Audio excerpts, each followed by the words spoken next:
میرا نام شہینہ ہے۔ میری شادی کو 2 سال کا عرصہ گزر چکا ہے، جو کہ مکمل طور پر والدین کی رضامندی سے ہوئی تھی۔ مجھے بھی اپنے ہونے والے شوہر سے کوئی مسئلہ نہیں تھا، کیونکہ وہ ایک خوبصورت اور حسین نوجوان تھا جسے دیکھ کر کوئی بھی لڑکی انکار نہیں کر سکتی تھی۔ شادی کا دن آ پہنچا۔ تمام ذمہ داریاں بڑی دھوم دھام سے کی گئی تھی۔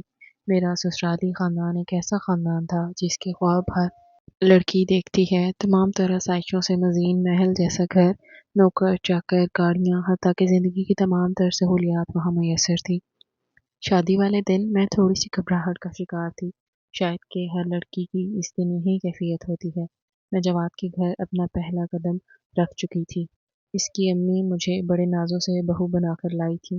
آخر میں ان کی بھانجی جو تھی۔ میرے سسرال میں میرے ساس سسر کے ساتھ میری ایک نند بھی تھی، جو کہ شادی شدہ تھی، یعنی میرا سسرال کوئی لمبا چوڑا نہیں تھا۔ میں اپنے کمرے کی خوبصورتی اور اس کی سجاوٹ دیکھ کر حیران رہ گئی۔ جیسے میں تیار تھی ویسے ہی کمرے کو بھی سجایا گیا تھا۔ میں نے اپنے شوہر کا انتظار کرنا تھا۔ مجھے بیڈ پر بٹھا دیا گیا۔ سب لوگ کمرے سے باہر جا چکے تھے۔ جواد کمرے میں داخل ہوا اور وہ میری جانب بڑھا۔ میں گھونگھٹ اوڑھے بیٹھی تھی۔ اس نے پہلے مجھے منہ دکھائی میں گولڈ کی رنگ دی اور اس کے بعد میرا گھونگھٹ ہٹایا۔ پہلے وہ مجھے غور سے دیکھتا رہا، مگر ان کی نظروں میں کچھ عجیب سا تھا، کچھ ایسا جو مجھے بے چین کر رہا تھا۔ چند منٹ کے وقفے کے بعد اس نے کہا، شاہینہ، تم مجھ سے زیادہ کی توقع مت رکھنا۔ میں حیران ہو گئی، وہ ایسا کیوں کہہ رہا ہے؟ میں نے ہمت جٹا کر پوچھا، آپ ایسا کیوں کہہ رہے ہیں؟ کہنے لگا، مجھے تم میں کوئی دلچسپی نہیں ہے۔ مجھ سے کسی قسم کی محبت یا قربت کی امید مت رکھنا۔ میرے تو جیسے حواس کھو گئے تھے۔ اس نے ایک زنانہ نزاکت سے میرا دوپٹہ اتارا اور اپنے سر کے گرد لپیٹ کر بولا، یہ دیکھو، میں اس دوپٹے میں تم سے زیادہ حسین لگ رہا ہوں۔ مگر مجھ میں اسے دیکھنے کی ہمت کہاں تھی۔ وہ دوبارہ میرے قریب آ گیا اور کہا، یہ بات اس کمرے سے باہر نہیں جانی چاہیے، ورنہ تم جانتی ہو میں تمہارے ساتھ کیا کر سکتا ہوں۔ اس لیے بہتر ہوگا کہ تم اس راز کو سینے میں ہمیشہ کے لیے دفن کر دو۔ میرے ماں باپ کی اپنے والدین کی طرح خدمت کرنا، میرے معاملات میں دخل اندازی کرنے کی کوشش بھی مت کرنا۔ تمہیں اس گھر میں کسی چیز کی کمی نہیں ہوگی۔ اس کی باتیں سن کر میری آنکھیں آنسوؤں سے بھر گئیں، مگر میں زبان پر چپ کا تالا لگا لیا۔ وہ یہ پوچھتے ہوئے میرے پاس سے اٹھ گیا کہ تمہاری لال لپسٹک کہاں ہے؟ میرے اشارہ کرنے پر وہ دراز سے لال لپسٹک نکال کر لگانے لگا۔ میں بے جان قدموں سے ساتھ اٹھی اور ڈریسنگ روم میں جا کر لباس بدلا۔ میں واپس آ کر لیٹ گئی۔ میرے لیٹتے ہی جواد نے کہا، یہ تمہارا بیڈ نہیں ہے، کیونکہ میں کسی عورت کو یہاں برداشت نہیں کر سکتا۔ میں نے تکیہ اٹھایا اور صوفے پر جا کے بیٹھ گئی، مگر وہ رات جیسے پہاڑ جیسی تھی۔ میں ایک نامکمل انسان کی بیوی تھی۔ یہ خیال آتے ہی مجھے کچھ ہونے لگتا۔ میرے دیکھتے ہی دیکھتے وہ عورت کی طرح تیار ہوا، اپنا ریشمی لباس پہنا، ساتھ ہی میرا لال دوپٹہ اوڑھ لیا اور بیڈ پر لیٹ گیا۔ تھوڑی ہی دیر بعد جب میں نے دیکھا تو وہ سو چکا تھا۔ میری ساری رات آنکھوں میں ہی کٹ گئی۔ نیند آنے ہی لگی تھی کہ فجر کی اذانیں ہونے لگی۔ میں نے نماز پڑھی اور دوبارہ لیٹ گئی۔ اتنے میں جواد جاگ گیا۔ جاگتے ہی اس نے مجھ سے پہلا سوال یہی کیا، تم نے میرے کپڑے نہیں نکالے؟ اسے کوئی خیال نہیں تھا کہ میں اس کی نئی نویلی دلہن ہوں۔ خیر، میں فوراً اٹھی اور میں الماری سے اس کے کپڑے دیکھنے لگی۔ جو سوٹ مجھے جواد کے لیے مناسب سے صحیح لگا میں نے نکال کر دے دیا، مگر میں نے کپڑے پکڑاتے ہوئے اس سے ایک سوال کیا، آج تو آپ نے ولیمے میں جانا ہے؟ اس نے کہا، میرے آفس میں شادی سے زیادہ کام ضروری ہے۔ تقریب میں وقت پر پہنچ جاؤں گا۔ آئندہ مجھ سے سوال جواب مت کرنا۔ میری چیزیں ہمیشہ وقت پر چاہیے۔ پھر وہ آفس چلا گیا اور شام کو ولیمے کی تقریب کے لیے مجھے تیار کروایا گیا، مگر میرے دل کو کسی بھی بناؤ سنگار میں دلچسپی نہیں رہی تھی۔ جب مجھے اسٹیج پر بٹھایا گیا تو وہ وہاں پہلے سے موجود تھا۔ بڑے پیار سے اس نے میرا ہاتھ تھام کر مجھے اپنے ساتھ بٹھایا، جو کہ میرے لیے بڑا حیرت انگیز تھا۔ لوگوں کا مجمع لگا ہوا تھا، سب لوگ آ کر باری باری مل رہے تھے۔ اس کے دوست، رشتہ دار اور تقریباً سبھی سے ملاقات ہوئی۔ تھوڑی دیر کے بعد ایک اجنبی مگر قابل قبول چہرہ جواد کے پاس آیا، اسے سلام کیا اور گلے لگایا، ساتھ ہی مجھے بھی سلام کیا۔ جواد نے مجھے بتایا کہ یہ بھی اس کا دوست ہے۔ اس نے شادی کا تحفہ میرے ہاتھ میں دیا اور جواد سے نظریں بچاتے ہوئے دھیمی آواز میں کہہ دیا کہ بھابھی یہ تحفہ اکیلے بیٹھ کر دیکھیے گا۔ مجھے یہ سب عجیب سا لگا۔ جواد کے باقی تمام دوستوں نے تحفے جواد کے ہاتھ میں تھمائے تھے۔ تقریب ختم ہوئی تو سب لوگ اپنے گھر چلے گئے۔ ہم بھی واپس گھر آ گئے۔ گزشتہ رات کی طرح یہ رات بھی گزر گئی، مگر مجھے ایک چیز کا اندازہ ہو گیا تھا کہ میرا شوہر حد درجے کا منافق ہے۔ دنیا کے سامنے اس کا روپ اور ہوتا ہے اور بند کمرے میں اس کا روپ اور ہے۔ پھر زندگی ایک روٹین سے چلنے لگی۔ وہ صبح آفس چلا جاتا، میرا سارا وقت اس کی امی کے ساتھ گزرتا۔ کوئی نہیں جانتا تھا کہ ہم دونوں کے بیچ کیا چل رہا ہے۔ ایک دن اچانک دروازے پر گھنٹی بجی۔ ملازم نے بتایا کہ جواد صاحب کا کوئی دوست اور ان کی والدہ آئی ہیں۔ جب وہ اندر آیا تو مجھے وہ چہرہ جانا پہچانا سا لگا۔ ذہن پر زور ڈالنے سے معلوم ہوا کہ یہ تو وہی شخص ہے جس نے میرے ہاتھ میں تحفہ دیا تھا۔ خیر گپ شپ ہو رہی تھی تو باتوں کے دوران معلوم ہوا کہ ان کا نام عامر ہے۔ میری ساس نے ان کے لیے بہترین کھانا بنوایا۔ کھانا کھانے کے وقت جواد بھی آ گیا۔ مجھے لگا تھا جیسے عامر وقفے وقفے سے میری طرف دیکھ رہا ہے۔ کھانے کے بعد مہمان گھر کو روانہ ہو گئے، مگر جاتے جاتے مجھے اور جواد کو اپنے گھر دعوت پر مدعا کر گئے۔ جس دن عامر کے گھر دعوت پر جانا تھا، اس سے ایک رات پہلے جواد نے مجھ سے پوچھا کہ تم کل کون سا جوڑا پہنو گی؟ میں نے اسے بتایا یہ والا پہننا ہے۔ اس نے میرے ہاتھ سے وہ جوڑا لیا اور کہا تم یہ نہیں پہنو گی۔ میں نے زبردستی اس سے جوڑا لینے کی کوشش کی تو اس نے میرے ہاتھ سے کھینچ لیا، ساتھ ہی میرے منہ پر تھپڑ رسید کر دیا اور کہا میرے آگے زبان درازی اور بدتمیزی کرنے والوں کے ساتھ میں یہی سلوک کرتا ہوں۔ اس رات میں بہت روئی۔ اگلے روز دوپہر کے وقت میں اور جواد تیار ہو کر کمرے سے باہر نکلے تو جواد نے میرا ہاتھ تھام لیا اور مجھے میری ساس کے پاس لے گئے۔ انہوں نے ہم دونوں کی خوبصورتی کو سراہا اور کہا اللہ تعالیٰ تم دونوں کو سلامت اور خوش رکھے، بس اب مجھے جلدی سے دادی بنا دو۔ ان کی اس بات پر میرا دل پریشان سا ہو گیا۔ پھر ہم نے انہیں خدا حافظ کہا اور ہم گاڑی میں بیٹھ گئے۔ گاڑی میں بیٹھتے ہی جواد نے نیا حکم صادر کر دیا، میرے والدین کی ہر بات کا جواب خوش اخلاقی سے دیا کرو۔ اگر وہ کوئی غلط بات بھی کریں تو تم مسکرا کر جواب دینا۔ اب تو مجھے جواد سے خوف آنے لگا تھا۔ سارا سفر یوں ہی خاموشی سے کٹ گیا۔ عامر کے گھر پہنچے تو اس کے والد اور وہ گیٹ پر ہمارا انتظار کر رہے تھے۔ ہم دونوں اپنے چہرے پر مصنوعی مسکراہٹ سجائے سب سے ملے اور ان کے پاس بیٹھ گئے۔ عامر اور جواد آپس میں باتیں کرنے لگے اور میں عامر کی والدہ کے ہمراہ بیٹھ گئی۔ کھانے کی میز پر عامر کی نظریں مجھ پر واضح طور پر تھیں، جو کہ مجھے عجیب سا بے چین کر رہی تھی، مگر میں نے اسے نظر انداز کر دیا۔ ایک دو بار بہانے سے اس نے مجھ سے بات کرنے کی کوشش بھی کی، جس کا میں نے سرسری سا جواب دیا تھا۔ دعوت ختم ہوئی تو ہم دونوں گھر آ گئے۔ اگلے روز میری خالہ نے مجھے کہا چلو کچھ خریداری کرنے چلتے ہیں۔ میں ان کے ساتھ چل پڑی، مگر مجھے ہلکا ہلکا بخار تھا۔ پہلے ہم نے کچھ کپڑے خریدے، پھر جوتوں کی دکان پر گئے۔ جب ہم وہاں سے نکل رہے تھے تو ہمیں عامر نظر آیا۔ اس نے بھی ہمیں دیکھ لیا تھا، اس لیے وہ ہماری طرف آ گیا اور سلام کر کے حال چال پوچھنے لگا۔ پھر اچانک اس نے مجھے دیکھا اور کہا آپ کی طبیعت ٹھیک نہیں لگ رہی۔ میں نے کہا نہیں میں ٹھیک ہوں۔ خیر اس کی مختصر سی بات چیت کے بعد ہم لوگ گھر آ گئے۔ عامر کی نگاہیں مجھے بے چین کر رہی تھیں، مگر میرے ذہن میں ایک ہی بات چل رہی تھی، جو چیز میری خالہ نہیں سمجھ پائیں کہ میں اداس ہوں یا میری طبیعت خراب ہے، یہ تو عامر ایک نظر میں جان گیا تھا۔ خیر میں نے اس خیال کو ذہن سے جھٹکا اور اپنے معمول کے کاموں میں لگ گئی۔ ایک دن اچانک خالہ کی طبیعت خراب ہو گئی۔ گھر پر کوئی نہیں تھا، بات نوکروں کے بس سے باہر تھی۔ اس وقت کسی سمجھدار آدمی کی ضرورت تھی۔ میرا شوہر جواد اور میرے سسر کال نہیں اٹھا رہے تھے۔ میں نے گھر میں موجود نمبروں والی ڈائری نکالی۔ اس پر سب سے پہلے عامر کا نمبر لکھا ہوا تھا۔ میں نے اسے ہسپتال بلایا، ساتھ میں خالہ کو لے کر ہسپتال پہنچ گئی۔ خالہ کا بلڈ پریشر بہت ہائی تھا، اسی وجہ سے ان کی طبیعت کافی خراب ہو گئی تھی۔ میں اور عامر باہر کھڑے تھے۔ میں رو رہی تھی کیونکہ اس گھر میں وہی میرا سہارا تھا۔ عامر میرے پاس آیا اور مجھے تسلی دی، لیکن اس کے الفاظ انتہائی نرم تھے۔ اس نے مجھے چپ کروایا تو میرے آنسو تھم گئے۔ پھر وہ میرے لیے پانی لے کر آیا۔ پانی پکڑتے ہوئے اس کا ہاتھ میرے ہاتھ سے ذرا سا ٹکرایا تو اس نے فوراً کہا، ارے آپ کو تو بہت تیز بخار ہے، مجھے لگتا ہے آپ اپنا خیال بالکل نہیں رکھتی۔ وہ مجھے سمجھانے لگا، اس کی فکر دل ہی دل میں مجھے اچھی لگنے لگی۔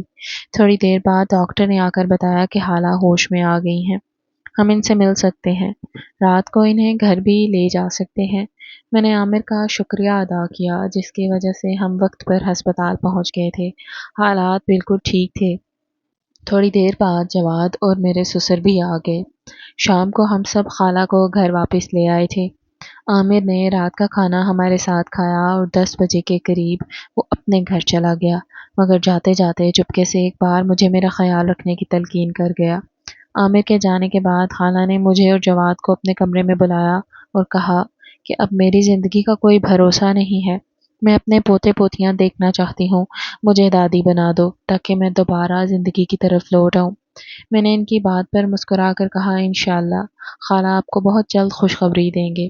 خالہ بھی یہ سن کر مسکرا دی۔ دوسری طرف جواد کو میرا عامر سے بات کرنا بالکل پسند نہیں آیا تھا۔ کمرے میں آنے کے بعد اس نے میرا بازو بری طرح سے مروڑا اور مجھے کہا کہ آئندہ عامر سے دور رہنا تمہارے لیے اچھا نہیں ہوگا۔ اس وقت تم مجھے کچھ سمجھ نہیں آئی کہ اتنی بات کرنے پر اس میں برائی کیا ہے۔ اس وقت مجھے بخار بھی ہو رہا تھا۔ خیر میں اس بات کو نظر انداز کر کے سو گئی۔ اگلے روز عامر کی کال میرے نمبر پر آئی۔ میں حیران ہوئی، پھر میں نے کال یس کی۔ عامر کہہ رہا تھا، میں نے آپ کا حال پوچھنے کے لیے فون کیا تھا، کل آپ کو بہت تیز بخار تھا، مجھے آپ کی فکر ہو رہی تھی، اب آپ کی طبیعت تو ٹھیک ہے؟ میں جان بوجھ کر انجان بن گئی اور پوچھا، آپ میرے بارے میں اتنے فکر مند کیوں رہتے ہیں؟ اس نے بڑی دل لگی سے جواب دیا، کچھ باتیں راز ہی رہیں تو اچھا ہے۔ خیر حال چال پوچھنے کے بعد میں نے اللہ حافظ کہہ دیا۔ 2-3 دن بعد عامر نے مجھے دوبارہ کال کی اور کہا کہ آپ سے بہت ضروری بات کرنی ہے، اگر آپ مجھ سے باہر ملیں گی تو بات اچھے سے ہوگی۔ اس نے مجھے یاد دلایا کہ ولیمے والے دن اس نے مجھے گفٹ دیا تھا۔ میں نے اسے بتایا کہ وہ میں نے ابھی تک کھول کر نہیں دیکھا، مگر اب اسے ضرور کھول کر دیکھوں گی۔ عامر نے ایک بار پھر باہر ملنے کو کہا۔ میں نے اس کا دل رکھنے کے لیے حامی بھر لی، مگر میرا کوئی ارادہ نہیں تھا میں اس طرح عامر سے جا کر ملوں۔ اگلے روز جواد کے جانے کے بعد میں نے کمرہ بند کیا اور عامر کا دیا ہوا گفٹ کھول کر دیکھا۔ اس میں میرے لیے بہت ہی خوبصورت سی چوڑیاں تھیں اور ساتھ میں ایک تحریر بھی تھی جسے پڑھنے کے بعد میں اپنے ہوش و حواس کھو بیٹھی تھی۔ میری آنکھوں سے مسلسل آنسو بہہ رہے تھے۔ یہ آنسو عامر کی وجہ سے نہیں بہہ رہے تھے، بلکہ میں تو اپنی قسمت پر رو رہی تھی، اور اب میں نے ارادہ کیا تھا کہ میں عامر سے ملنے ضرور جاؤں گی۔ میں اسی دن عامر سے ملنے چلی گئی۔ رونے کی وجہ سے میری آنکھیں سوجی ہوئی تھی۔ عامر نے مجھے دیکھتے ہی کہا، آپ کی آنکھوں کو کیا ہوا ہے؟ میں نے کہا، کچھ نہیں، جس کا شوہر اسے پیار نہ دے سکے، ان بیویوں کی آنکھیں ایسی ہی ہوتی ہیں۔ پہلے تو میں اس کی بات پر چونک گئی، پھر اس نے کہا، حیران نہ ہو، میں سب جانتا ہوں، جواد آپ کی محبت اور خلوص کے قابل نہیں ہے، کیونکہ وہ تو شادی جیسے رشتوں کے لائق بھی نہیں ہے۔ میں نے کہا، نہیں، آپ غلط سمجھ رہے ہیں، ایسی کوئی بات نہیں ہے۔ وہ کہنے لگا، آپ کو تو جھوٹ بولنا بھی نہیں آتا۔ میں نے کہا، آپ کو کیسے معلوم ہے؟ کہنے لگا، یہ سب تو میں بہت پہلے سے جانتا ہوں، تب سے جب جواد کالج میں میرے ساتھ بدتمیزی کی کرتا تھا اور میں نے اسے معاف کر دیا کیونکہ اس پر اس کا کوئی اختیار نہیں تھا، مگر میں اسے آپ کے ساتھ ایسے نہیں کرنے دوں گا کیونکہ میں آپ کو پسند کرتا ہوں، وہ آپ کے قابل نہیں ہے۔ ایک دن آپ اسے چھوڑ دیں گی، میں آپ کو دنیا کی ہر خوشی دوں گا۔ اس کی باتیں مجھے کسی خواب جیسی لگ رہی تھی، مگر میں انہیں حقیقت میں نہیں بدلنا چاہتی تھی۔ ساتھ ہی مجھے جواد کی وہ تنبیہ بھی یاد آئی جب اس نے مجھے عامر سے بات کرنے سے سختی سے روکا تھا۔ مجھے جواد کے اس قدر بھڑکنے کی وجہ معلوم ہو گئی تھی کیونکہ شادی کی رات والی حرکت کی وجہ سے میرے دل میں اس کی کوئی عزت باقی نہیں رہی تھی۔ میں نے عامر کا ہاتھ تھام لیا اور کہا، فی الحال تو جواد نے مجھے نہیں چھوڑا، مگر تمہارا فکر کرنا اور میرا خیال رکھنا، مشکل وقت میں میرا ساتھ دینا، میرے لیے اس سے بڑی کوئی بات نہیں۔ مشکل وقت میں تمہارا ساتھ دینے سے میرا حوصلہ بڑھ گیا ہے۔ خیر کافی پیار محبت کی باتیں ہوتی رہیں۔ گھر آ کر مجھے اس کا خیال میرے چہرے پر مسکراہٹ لے آتا۔ جواد کا لڑنا جھگڑنا اب مجھے کچھ بھی محسوس نہ ہوتا۔ شادی کو 1 سال ہونے والا تھا۔ میں اور جواد کسی بھی تقریب میں جاتے تو لوگ پہلے بچے کا سوال پوچھتے، جسے سن کر مجھے بالکل برا نہ لگتا، کیونکہ بچے کا مطالبہ اسے اپنی ہی کمزوری محسوس ہوتا تھا۔ اب بس مجھے جواد کی محبت کی بھی پرواہ نہیں تھی۔ اب جب بھی موقع ملتا میں عامر سے ملنے چلی جاتی۔ تقریباً 6 ماہ ایسے ہی چلتا رہا۔ ایک دن اچانک میری طبیعت خراب ہو گئی۔ جواد گھر پر تھا۔ میں نے جواد کو کہا کہ مجھے ڈاکٹر کے پاس لے چلو۔ ڈاکٹر نے چیک اپ کر کے بتایا کہ آپ باپ بننے والے ہیں۔ میں تو ایک دم شل ہو گئی۔ جواد مسکرایا اور ڈاکٹر سے احتیاط وغیرہ پوچھنے لگا۔ ہسپتال سے نکلنے کے بعد ہم گاڑی میں بیٹھ گئے۔ میرے دل کی دھڑکن بہت تیز ہو رہی تھی۔ جواد بالکل خاموش تھا۔ گھر آتے ہی اس نے سب کو بتایا کہ میں ماں بننے والی ہوں۔ سب یہی سمجھ رہے تھے کہ میں جواد کے بچے کی ماں بننے والی ہوں۔ سب خوش تھے۔ یہ کہہ کر جواد کمرے میں چلا گیا۔ میں بھی اس کے پیچھے کمرے تک آ گئی۔ مجھے دیکھتے ہی جواد مسکرانے لگا اور بولا، چلو آج یہ مسئلہ بھی حل ہو گیا۔ اب کوئی مجھ سے سوال نہیں کرے گا اور نہ ہی کوئی میری مردانگی پر شک کرے گا۔ میں اس کی بات سن کر پریشان ہو گئی۔ پھر اس کے اگلے سوال نے مجھے اور پریشان کر دیا۔ کہنے لگا، یہ تو بتاؤ یہ بچہ کس کا ہے؟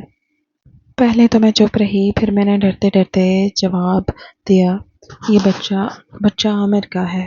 یہ سنتے ہی اس کا دماغ چکرا گیا۔ کہنے لگا، یہ کیا بکواس کر رہی ہو؟ عامر صرف میرا ہے، تمہیں اس کے بچے کو ضائع کروانا ہوگا۔ میں اس کے اس رد عمل کے لیے بالکل تیار نہ تھی۔ میں نے کہا، میں ایسا ہرگز نہیں کروں گی۔ اس نے مجھ پر بہت غصہ کیا۔ اس کے رویے پر میں حیران ہو گئی۔ میں نے اس وقت خاموش رہنا مناسب سمجھا۔ اس کے بعد رات کے تک میں اپنے بچے کو بچانے کی ترکیبیں سوچتی رہی۔ رات کے 2 بجے کا وقت تھا جب جواد سویا ہوا تھا۔ میرے ذہن میں ترکیب آئی کہ میں یہاں سے بھاگ جاؤں۔ شاید یہی واحد حل تھا، کیونکہ بچے کو اس سے زیادہ بچانے کے لیے میں اور کچھ نہیں کر سکتی تھی۔ صبح ہوتے ہی جواد مجھے زبردستی ڈاکٹر کے پاس لے جاتا اور میرا ابارشن کروا دیتا۔ میں چپکے سے گھر کے پچھلے دروازے سے باہر نکلی اور روڈ پر دیوانہ وار چلنے لگی۔ مجھے اس وقت کچھ بھی سمجھ نہیں آ رہا تھا کہ میں کس طرف جاؤں۔ رات کے اس وقت کوئی رکشہ بھی نہیں تھا۔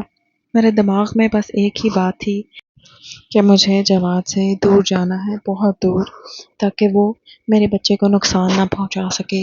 مگر شاید قدرت کو کچھ اور ہی منظور تھا۔ اچانک ایک گاڑی آئی اور اس سے میری ٹکر ہو گئی۔ میری آنکھوں کے آگے آخری منظر دھندلا اندھیرا تھا۔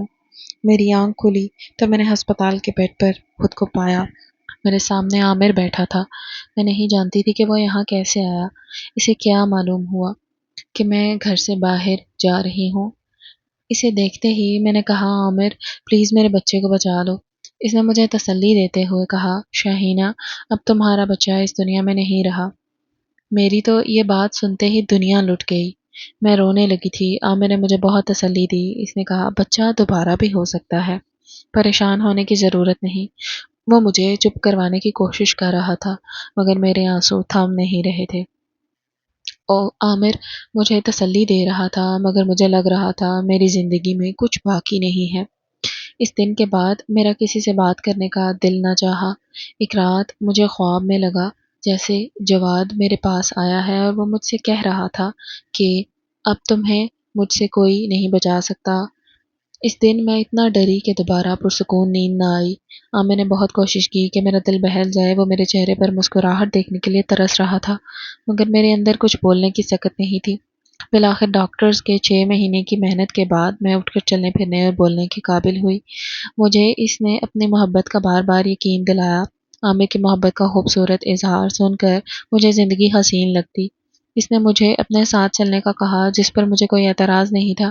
میں نے اسے کہا، تمہارے گھر والے نہیں مانیں گے، مگر اس نے مجھے یہ خوشخبری سنا کر ایک بار پھر زندگی کی امید دے دی کہ وہ اپنے گھر والوں کو پہلے ہی منا چکا ہے۔ اس کے ساتھ مجھے بالکل شہزادیوں والا احساس ہوا۔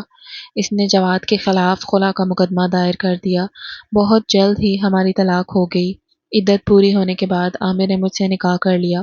شروع میں عامر کی امی کا رویہ میرے ساتھ ذرا سخت تھا، جس کی بڑی وجہ یہ تھی کہ وہ میری خالہ کی بہترین دوست رہ چکی تھی، مگر عامر کی محبت سختی سے کئی گنا بڑھ کر تھی۔ آہستہ آہستہ آنٹی نے مجھے پسند کرنا شروع کر دیا۔ انہوں نے مجھے دل سے قبول کر لیا۔ اب میں دوبارہ ماں بننے والی ہوں۔ آج عامر اور میں اپنے کیے گناہ کی اللہ تعالیٰ سے معافی مانگتے ہیں۔ بے شک وہ معاف کرنے والا ہے۔ عامر نکاح سے پہلے یہ گناہ نہیں کرنا چاہتے تھے، مگر میں بہک گئی تھی۔ انہوں نے جو گفٹ مجھے دیا تھا اس میں بھی یہی لکھا تھا کہ تمہارا شوہر جواد شادی کے لائق نہیں تھا، تم اس کے ساتھ کبھی بھی خوش نہیں رہ سکو گی۔ تم مجھے پہلے ہی نظر میں بہت اچھی لگی ہو۔ میں چاہتا ہوں کہ تم اپنے شوہر کو چھوڑ کر مجھ سے شادی کر لو۔ اگر میں اس وقت عامر کا کہنا مان لیتی تو ہم دونوں سے اتنا بڑا گناہ کبھی بھی نہ ہوتا۔ عامر اور میں ہر نماز کے بعد اللہ تعالیٰ سے اپنے گناہ کی معافی مانگتے۔ میری زندگی عامر کے ساتھ بہت ہی اچھی گزر رہی تھی۔ عامر میرا اپنی جان سے زیادہ خیال رکھتے تھے۔ اس بچے نے ہمارے رشتے کو اور بھی زیادہ مضبوط کر دیا تھا۔ اگر آج کی ویڈیو آپ کو اچھی لگے تو ہمارے چینل کو سبسکرائب اور لائک ضرور کریں۔